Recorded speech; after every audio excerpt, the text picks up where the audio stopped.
आज इस वीडियो में हम बात करने वाले हैं eat me signal and don't eat me signal के बारे में। ये है इम्यूनोलॉजी सीरीज का लेक्चर नंबर 14। आई होप आप लोगों ने जो है पहले के लेक्चर्स देख लिए होंगे ताकि ये लेक्चर्स आपको बेस्ट तरीके से समझ में आए। सबसे पहले हम बात करते हैं ये ईट मी सिग्नल क्या होता है। तो इन जनरल आपको पता है कि हमारी बॉडी में जो फैगोसाइटिक सेल्स होते हैं, because we are studying the immunology, तो होता ये है तो हमारी बॉडी में जो फैगोसाइटिक सेल होते हैं, मेनली कौन से सेल, स्पेशल तरीके से कहा जाए तो मैक्रोफाज, ठीक है, फैगोसाइटिक सेल की तरह काम करता है। डीसी सेल्स फैगोसाइटिक सेल्स की तरह काम करते हैं, but we are mainly focusing on macrophage. तो मैक्रोफाज का काम क्या होता है कि हमारी बॉडी के जो भी सेल ऐसे हैं जो कि अब नॉर्मल नहीं रहे, ठीक है, अब अगर नॉर्मल नहीं रहे तो वो कैसे बन गए हैं, वो किसी टाइप के अगर स्ट्रेस्ड सेल बन चुके हैं, ठीक है, या ऐसा भी हो सकता है कि वो एपोप्टोटिक सेल बन चुके होंगे। दोनों ही केस में, या कोई भी ऐसा कंडीशन जिससे कि right now they are not good for our body और उनका बॉडी से एलिमिनेट होना जरूरी है, तो उस टाइम पे क्या करते हैं, इन सारे सेल्स को आके जो है फैगोसाइटोसिस कर दिया जाता है with the help of the macrophage immune cell. और आपको पता है मैक्रोफाज जो है इनेट इम्यून सेल्स की कैटेगरी में चला आता है फ्रॉम द माइलॉइड लीनिएज। अब यहाँ पर यही देखा गया है कि जो एपोप्टोटिक सेल्स होते हैं, apoptotic cell attract the phagocytes by releasing the lipid mediator lysophosphatidic acid which function as the chemoattractant. तो होता यह है कि जो भी हमारी बॉडी में एपोप्टोटिक सेल्स होते हैं, व्हाट इज एपोप्टोटिक सेल्स, ऐसे सेल्स जिनका अभी डेथ होने वाला है और उनका एपोप्टोसिस इसलिए होने वाला है बिकॉज वो अपनी लाइफ हमारी बॉडी में कंप्लीट कर चुके हैं, या फिर उनके अंदर डैमेज आ गया है और वो डैमेज करेक्ट नहीं हो रहा है, या फिर शायद वो किसी डेवलपमेंटल प्रोसेस में है और अब उनका वहां पे सरवाइव करना जरूरी नहीं है। तीनों ही केस में से जो है और भी बहुत से ऐसे रीजंस हो सकते हैं जिससे कि एपोप्टोसिस देखा जाएगा। तो एपोप्टोटिक सेल क्या करते हैं, वो फैगोसाइट्स को अट्रैक्ट करते हैं। अब ये फैगोसाइट्स यहाँ पे किसकी बात की गई है, मेनली यहाँ पर बात की गई है मैक्रोफाज की, ठीक है, इसको मैं शॉर्टकट में लिख रही हूँ। तो एपोप्टोटिक सेल्स फैगोसाइट्स को अट्रैक्ट करते हैं। कैसे अट्रैक्ट करते हैं, वो रिलीज करते हैं एक लिपिड मीडिएटर जिसका नाम है लाइसोफॉस्फेटिडिक एसिड। इसको रिलीज करते हैं। इसका फंक्शन ये होता है कि ये केमो अट्रैक्टेंट की तरह काम करता है। केमो अट्रैक्टेंट यानी एक ऐसा केमिकल जो कि किसी दूसरे सेल को अट्रैक्ट करने का काम कर रहा है।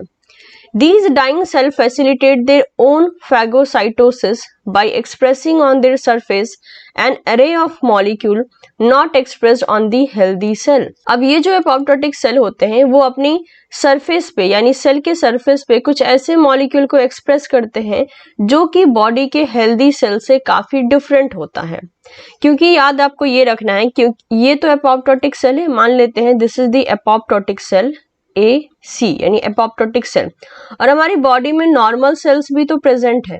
तो फैगोसाइटिक सेल कैसे डिफरेंशिएट कर पाते हैं कि एपोप्टोटिक सेल ये रहा और नॉर्मल सेल ये रहा, क्योंकि जब इनको बुलाया जा रहा है तो very obvious there is a chances कि फैगोसाइटिक सेल एपोप्टोटिक सेल के साथ भी इंटरेक्ट कर सकते हैं, नॉर्मल सेल के साथ भी इंटरेक्ट कर सकते हैं। तो how they use to distinguish, तो इसका जो डिस्टिंग्विश होता है वो इस तरीके से होता है। मैक्रोफाज जो है, मान लेते हैं ये एक AC सेल हमने कहा, ये NC सेल कहा। AC यानी एपोप्टोटिक सेल, NC यानी नॉर्मल सेल।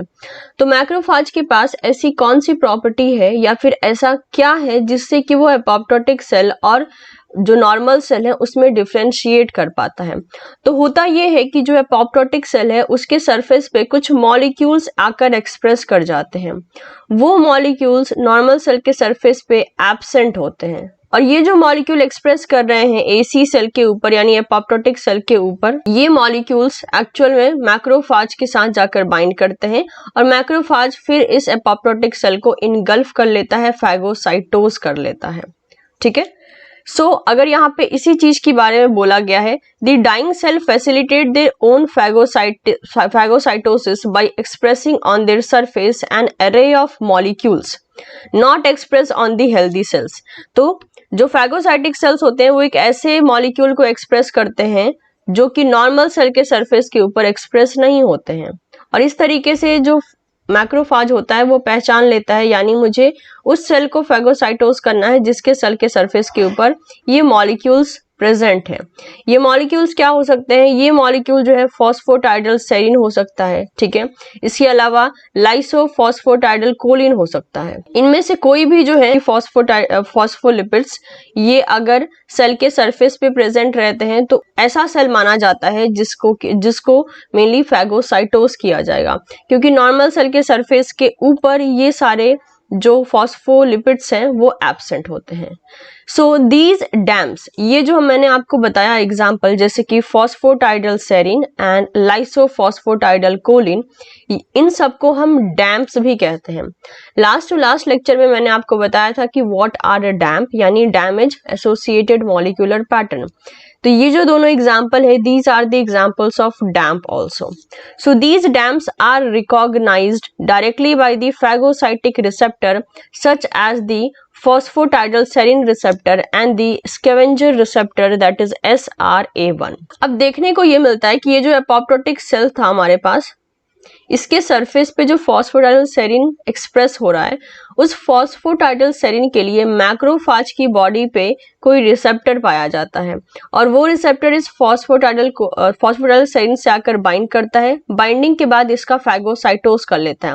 इसके अलावा भी बहुत से ऐसे रिसेप्टर होते हैं जो इस फैगोसाइटोसिस को करने में मदद करते हैं, जैसे कि हो गया SRA1। डैम्प जो है आपको पता है, डैम्प को कौन रिकॉग्नाइज करता है, डैम्प को रिकॉग्नाइज करता है PRR, और PRR के बहुत से टाइप हो सकते हैं, मेम्ब्रेन बाउंड हो सकता है, सॉल्युबल हो सकता है। So DAMP are recognised by the soluble PRR, that is pattern recognition molecule that function as opsonin, जो कि फंक्शन करते हैं ऑप्सोनिन जैसे, यानी जिसका फैगोसाइटोसिस होने वाला है उसको और ज्यादा ससेप्टेबल बना देते हैं फैगोसाइटोसिस करने के लिए, जैसे कि इंक्लूडिंग दी कलेक्टिन्स MBL, ठीक है, जैसे कि एग्जांपल हो गया कलेक्टिन MBLs, SPA हो गया, SPD हो गया। तो ये कुछ एग्जांपल हो गए जो कि पैटर्न रिकॉग्निशन मॉलिक्यूल की तरह काम करते हैं और डैम्प से जाकर बाइंड करके डैम्प को और ज्यादा ससेप्टेबल बना देते हैं ताकि वो मैक्रोफाज से इंटरेक्ट करके या फिर जो भी फैगोसाइटिक सेल वहां पे प्रेजेंट हो उससे इंटरेक्ट करके उनका फैगोसाइटोस हो जाए।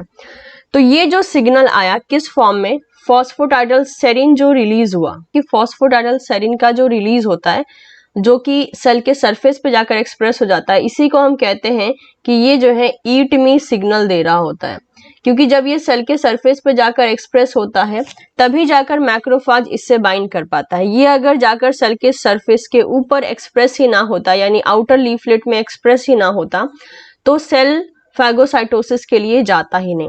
तो ये जो PS होता है specifically, that is phosphatidyl serine, it is responsible for this eat me signal.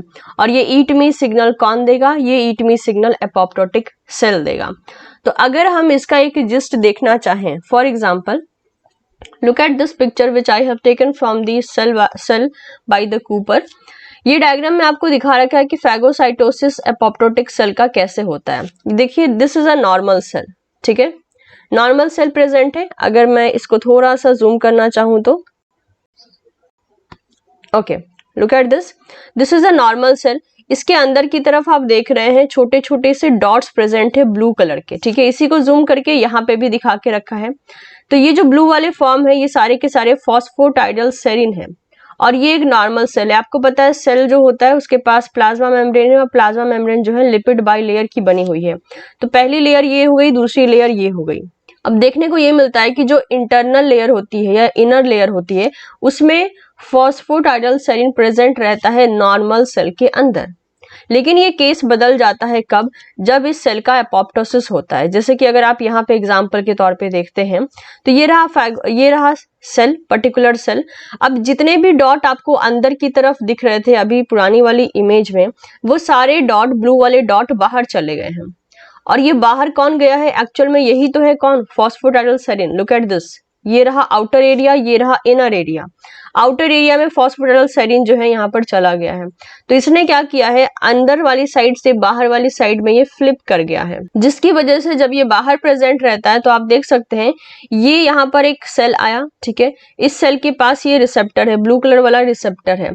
ये जो सेल है, दूसरा सेल जो आपको दिख रहा है, दिस इज द मैक्रोफाज, और उसके सेल के सरफेस के ऊपर एक रिसेप्टर है जो स्पेसिफिकली उसी फॉस्फोटाइडल सेरीन से बाइंड करता है जो बाहर की तरफ चला आया है। और जब भी फॉस्फोटाइडल सेरीन सेरीन आपको किसी भी सेल के सरफेस के ऊपर दिखेगा, मतलब कि दैट इज अ इंडिकेशन कि उस सेल का एपोप्टोसिस होने वाला है, यानी उस सेल की डेथ होने वाली होती है। ठीक है, क्योंकि एपोप्टोसिस क्या करता है, एपोप्टोसिस एक प्रोसेस होता है प्रोग्राम सेल डेथ में, जिससे कि सेल की डेथ करवाई जाती है। You can see here this is a phagocytic cell, और ये बीच वाला जो सेल है वो है एपोप्टोटिक सेल। तो ये किस तरीके से इस वाले एरिया में बाइंड करके जो है इसका फैगोसाइटोसिस करवाएंगे। ये जो इसने स्ट्रक्चर बना के रखा है फैगोसाइटिक सेल ने, ये इसको पूरा का पूरा इनगल्फ कर लेगा। ठीक है, तो इस ढंग से जो है हम इसको देख सकते हैं। ये जो स्ट्रक्चर होगा ये बाद में कुछ देर बाद जो है ये ऐसे बन जाएगा, ये पूरा इनगल्फ इस तरीके से कर लिया जाएगा। तो ये हो गया आपका एपोप्टोटिक सेल, ये हो गया फैगोसाइटिक सेल। यहाँ पर देखिए ये अंदर की तरफ फॉस्फोडाइस्टरसेरीन एक्सप्रेस कर रहा था, अब ये बाहर की तरफ चला आया है। सो ये एक मेजर इंडिकेशन होता है जब कोई सेल एपोप्टोसिस के लिए जाएगा तो उसके सेल के सरफेस के सबसे आउटर जो लीफलेट होगी वहां पे फॉस्फोडाइस्टरसेरीन आपको देखने को मिलेगा।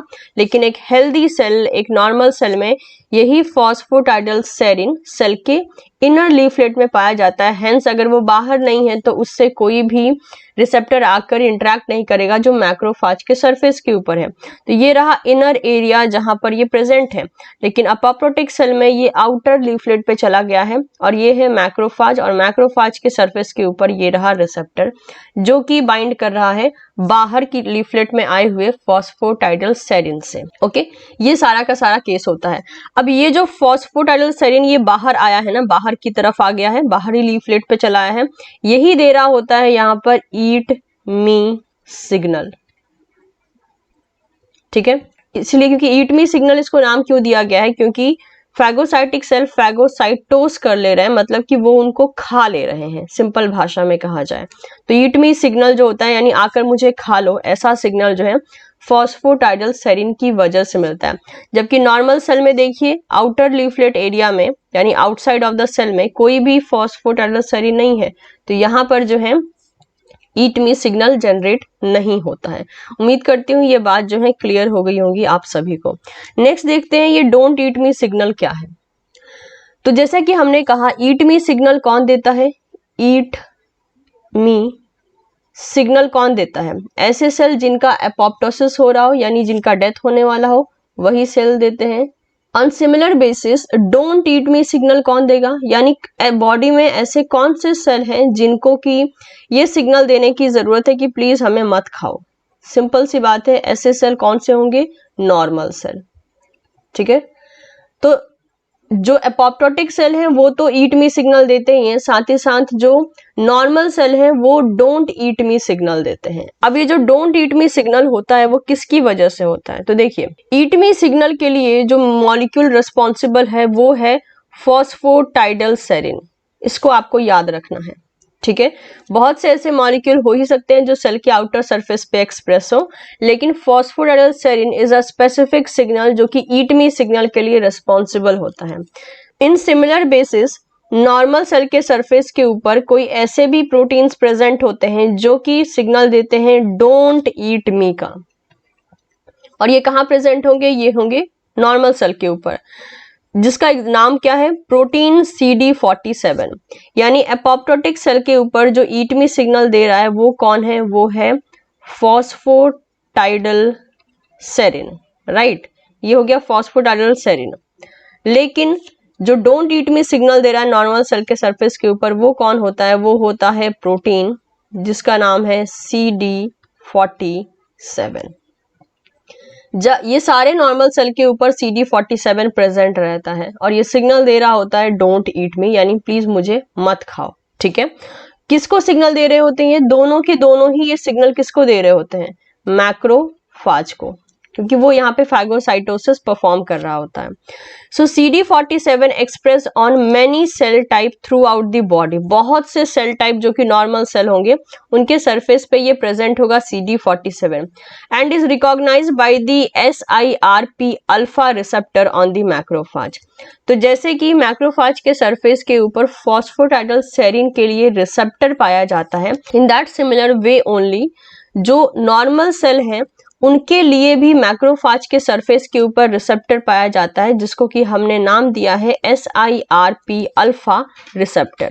लेकिन जब नॉर्मल सेल इस रिसेप्टर से बाइंड करता है जो कि है SIRP alpha, they transmit signal that inhibit the phagocytosis. यानी मैक्रोफाज और नॉर्मल सेल के बीच में भी जो है बाइंडिंग होती है, लेकिन ये जो बाइंडिंग होती है वो होती है CD47 के थ्रू। नॉर्मल सेल का CD47 एंड मैक्रोफाज के सरफेस के ऊपर का SIRP अल्फा रिसेप्टर, ये दोनों बाइंड करते हैं। इसके बाइंड करते ही क्या होता है, मैक्रोफाज की जो फैगोसाइटोसिस एक्टिविटी होती है वो इनहिबिट कर दी जाती है उस सेल के लिए जो सेल उससे बाइंड किया है। तो इस तरीके से जो है अगर वो बाइंड करते हैं तो फिर मैक्रोफाज जो है नॉर्मल सेल को नहीं खा पाएगा, यानी नहीं फैगोसाइटोस कर पाएगा, क्योंकि उसकी फैगोसाइटोसिस एक्टिविटी को यहाँ इनहिबिट कर दिया गया है। तो ये होता है डोंट ईट मी सिग्नल। तो मैं उम्मीद करती हूँ eat me signal and don't eat me signal के बीच का आपको एक डिफरेंस समझ में आ गया होगा। अब अगर देखा जाए तो इसको बहुत से एरिया में जो है यूज करने के बारे में, मतलब कि यूज करने के लिए सोचा जा रहा है। जैसे कि recent study have shown that tumors use elevated CD47 expression to evade the tumor surveillance and phagocytic elimination by the immune cell। Mainly जो हमारी बॉडी के ट्यूमर सेल होते हैं जो आगे चल के कैंसर कॉज कर सकते हैं, ऐसे सेल में देखा गया है कि उनके सरफेस के ऊपर CD47 का एक्सप्रेशन बहुत ज्यादा बढ़ जाता है। अब आप खुद सोचिए, ट्यूमर सेल हमारी बॉडी के नॉर्मल सेल नहीं है, लेकिन उन्होंने चालाकी से CD47 को एक्सप्रेस कर रखा है बॉडी के अंदर जो सेल्स है उस पर। मेनली जो ट्यूमर सेल्स है, रादर टू से जो ट्यूमर सेल्स होते हैं they are not the normal cells. तो सीधी सी बात कहें तो ट्यूमर सेल का एलिमिनेशन हो जाना चाहिए बॉडी से। लेकिन आपको पता है ट्यूमर सेल बहुत से ऐसे तरीके जानते हैं जिससे कि वो बॉडी में सर्वाइव कर सके। उन्हीं में से एक तरीका होता है CD47 का। आपने अक्सर जब भी कैंसर पढ़ा होगा तो एक बेसिक बायोलॉजी में आपने ये चीज पढ़ी होगी कि जो कैंसर सेल होते हैं या ट्यूमर सेल होते हैं वो हमारी बॉडी के इम्यून सिस्टम के पहचान में नहीं आते हैं या उनको अपने ऊपर काम नहीं करने देते हैं, इसीलिए वो हमारी बॉडी में मेंटेन रहते हैं और ट्यूमर कॉज करते हैं। ये वन ऑफ द रीजन है कि ऐसा क्यों होता है, क्योंकि सारे ट्यूमर सेल जो होते हैं अपनी बॉडी पे CD47 का एक्सप्रेशन बहुत ज्यादा कर लेते हैं, और CD47 जिस सेल पे एक्सप्रेस होता है वो सेल अगर मैक्रोफाज से बाइंड करेगी तो वो मैक्रोफाज की फैगोसाइटिक एक्टिविटी को इनहिबिट कर देगी और उस सेल की डेथ नहीं होगी जिसके पास CD47 होता है। इसीलिए ट्यूमर सेल जो है इस टेक्निक का इस्तेमाल करके खुद को बचा लेते हैं इम्यून सिस्टम के एक्शन से और सरवाइव करते रहते हैं। Increased expression of CD47 on all or most human cancer is correlated with the tumor progression, probably because CD47 activate SIRP1 alpha mediated inhibition of phagocytosis of tumor cell by the macrophage। तो वही बात बोली गई है यहाँ पर, क्योंकि maximum जो ह्यूमन कैंसर है उसमें देखा गया है कि जो कैंसर सेल हैं वो अपनी बॉडी पे CD47 को एक्सप्रेस करते हैं और वो मैक्रोफाज के SIRP1 अल्फा नाम के रिसेप्टर से जाकर बाइंड कर जाते हैं। जैसे ही रिसेप्टर से जाकर बाइंड करते हैं मैक्रोफाज की जो फैगोसाइटोसिस एक्टिविटी होती है वो इनहिबिट हो जाती है और अब वो मैक्रोफाज फैगोसाइटोसिस नहीं कर पाता है उन कैंसर सेल का। So this understanding of role of CD47 in preventing the phagocytosis is being used to develop novel therapies for certain cancers। तो अब जो है इस बात के ऊपर ध्यान दिया जा रहा है कि क्या इस CD47 की जो टेक्निक है कि फैगोसाइटोसिस को वो इनहिबिट कर सकते हैं, क्या इसको कैंसर के थेरेपी में यूज की जा सकती है, such as using the antibodies to block CD47 on tumour cell. यानी अभी ये सोचा जा रहा है कि CD47 की वजह से जो फैगोसाइटोसिस प्रिवेंट हो जा रहा है कैंसर सेल का, तो अभी ये मतलब कि इस चीज को देखा जा रहा है कि अगर CD47 के खिलाफ एंटीबॉडी यूज की जाए जो सिर्फ और सिर्फ ट्यूमर सेल के सरफेस पे प्रेजेंट CD47 को ब्लॉक कर दे, तो ये एक एरिया ऐसा हो सकता है जो आगे चल के मदद करेगा ताकि ट्यूमर सेल को फैगोसाइटोस करके बॉडी से एलिमिनेट किया जा सके। तो ये क्या है, ये एक ऐसा एरिया है जो कि जिसपे कि फिलहाल में जो है अभी काम चल रहा है, बिकॉज ये टेक्निक थोड़ी बहुत काम कर सकती है अगर इसको यूज किया जाए सिर्फ और सिर्फ, क्योंकि देखिए हमारी बॉडी के नॉर्मल सेल के सरफेस के ऊपर भी CD47 है, तो इस टेक्निक को बहुत मतलब कि बहुत प्रॉपर ढंग से जो है यूज में लेना पड़ेगा, क्योंकि अगर वो एंटीबॉडीज अगर हमारी बॉडी के नॉर्मल सेल के सरफेस के ऊपर के CD47 को रिमूव करेंगे तो प्रॉब्लम हो जाएगी। तो इसलिए इन्होंने बोला है कि ये जो ब्लॉकिंग टेक्निक है, ये ब्लॉकिंग टेक्निक एक ऐसी टेक्निक होगी जो कि सिर्फ और सिर्फ किसको ब्लॉक करेगी, CD47 को, जो सिर्फ ट्यूमर सेल के सरफेस पे प्रेजेंट है। ऐसी एंटीबॉडीज डिजाइन की जाएगी। तो इस तरीके से करके ये एक होप हो सकता है जिससे कि बॉडी से ट्यूमर सेल को फैगोसाइटोसिस एक्टिविटी के थ्रू एलिमिनेट करवाया जा सके। बट जैसे कि कहा है, ये जो एक एरिया है ये अभी भी काम करने वाला एरिया है, जिसपे अभी भी जो है साइंटिस्ट काम कर रहे हैं, एंड लेट्स सी इसका क्या रिजल्ट निकलता है। तो ये पूरी की पूरी कहानी थी कि ईट मी सिग्नल क्या होता है and don't eat me signal क्या होता है।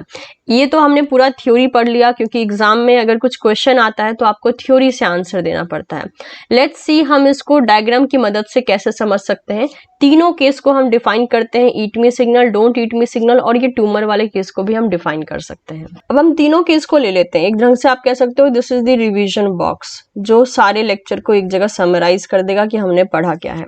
तो देखिए, एपोप्टोटिक सेल का जो मेजर एरिया होता है वो क्या होता है कि इसके सेल के मतलब कि इनर लीफलेट में जो लिपिड प्रेजेंट होता है, फॉस्फोलिपिड, जिसे हम बोलते हैं फॉस्फोटाइडल सेरिन, जिसे हम शॉर्टकट में PS कहते हैं, वो इनर लीफलेट से अब कहाँ चला जाता है, आउटर लीफलेट में चला जाता है। हम इसको इस तरीके से बना देते हैं। ऑल्दो यहाँ पे मैंने सिंगल लेयर बना रखा है सेल का, but it will be the double layer, because plasma membrane double layer की होती है, राइट। तो ये हो गया क्या, ये इसके सरफेस पे जाकर एक्सप्रेस हो गया है फॉस्फोटाइडल सेरिन। अब ये जो मैक्रोफाज होता है, मैक्रोफाज के सरफेस के ऊपर भी रिसेप्टर प्रेजेंट होता है इसके खिलाफ, इसको हम इस तरीके से नाम दे देते हैं, ठीक है।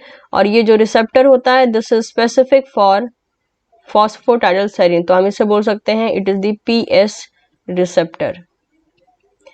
और जब इसकी बाइंडिंग होती है तो क्या होता है, एज अ रिजल्ट क्या निकलता है, रिजल्ट ये निकलता है कि मैक्रोफाज ने एपोप्टोटिक सेल का क्या कर लिया, फैगोसाइटोसिस कर लिया, ठीक है। तो it will be the phagocytosis of apoptotic cell. अब हम आते हैं नॉर्मल सेल पे।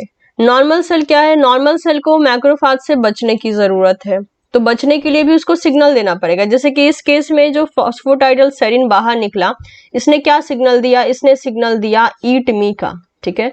This is the eat me signal, क्योंकि PS अंदर की तरफ प्रेजेंट था, इनर लीफलेट में प्रेजेंट था, अभी वो बाहर आ गया तो उसने सिग्नल दे दिया। नॉर्मल सेल के सरफेस के ऊपर क्या होता है, नॉर्मल सेल के सरफेस के ऊपर एक प्रोटीन पाया जाता है जिसे हम बोल रहे थे CD47।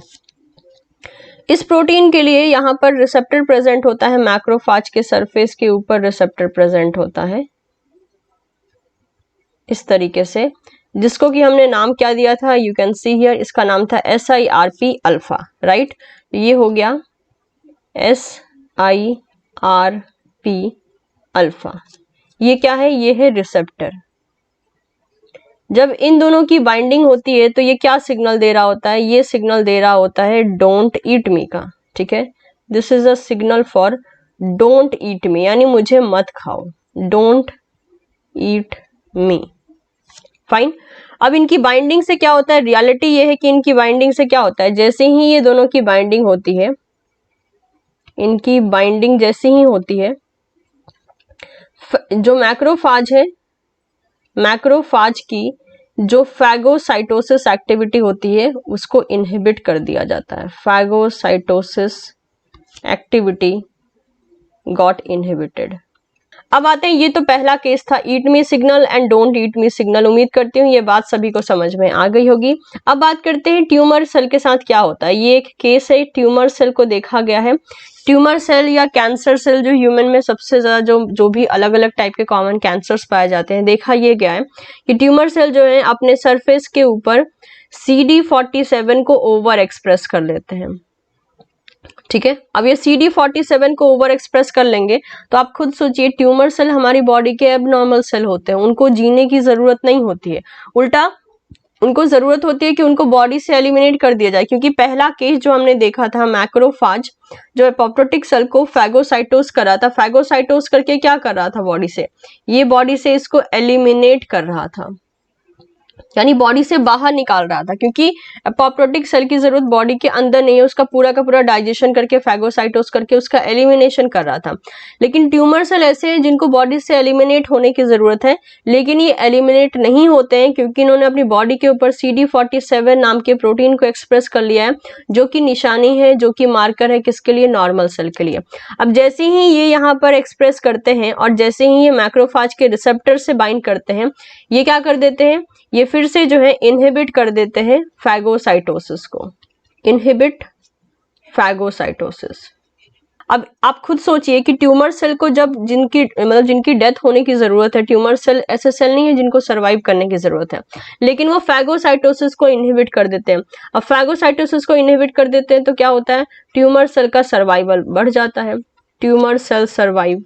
और अगर ट्यूमर सेल सर्वाइव करेगा तो फिर सीधी सी बात है, आगे चल के वो कैंसर कॉजिंग सेल्स में जो है कन्वर्ट हो जाएगा, आगे चल के वो कैंसर फैलाने लगेगा। तो ये सारा का सारा केस था, what is eat me signal, what is don't eat me signal.